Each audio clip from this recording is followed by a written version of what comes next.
Le projet de transition professionnelle est un dispositif que nous finançons à hauteur de 500 millions d'euros pour accompagner les salariés du privé à se reconvertir vers un autre métier grâce justement à la prise en charge lors de la formation des coûts pédagogiques, mais aussi à leur maintien de salaire. Vous voyez que c'est un dispositif novateur, sécurisant dans le cadre des reconversions. Alors en Île-de-France, nous finançons 5000 projets de transition professionnelle. Vers quel métier? Eh bien, notamment les métiers du sanitaire et social. Ce sont aujourd'hui des salariés qui nous sollicitent très fortement. C'est à peu près 28% des formations que nous finançons dans le cadre des reconversions.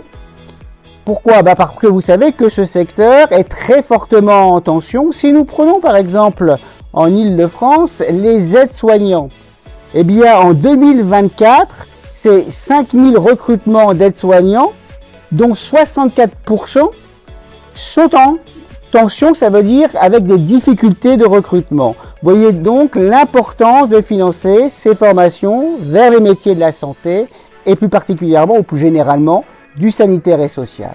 Nous finançons aussi prioritairement par rapport aux besoins du territoire Île-de-France toutes les formations liées au numérique. Il y a de très fortes demandes sur le territoire francilien.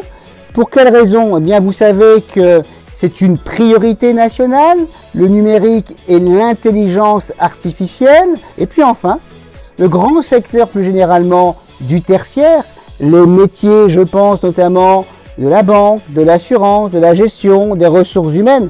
Là encore, l'Île-de-France, c'est un secteur économique dans cette région Île-de-France dans laquelle on a très fortement une représentation des grands sièges sociaux. Donc vous voyez que cette région a fortement besoin de métiers liés et de compétences liées au tertiaire. Et là, vous avez les grands secteurs sur lesquels nous finançons les reconversions, mais il y en a aussi d'autres en lien avec les besoins du territoire et les aspirations des salariés.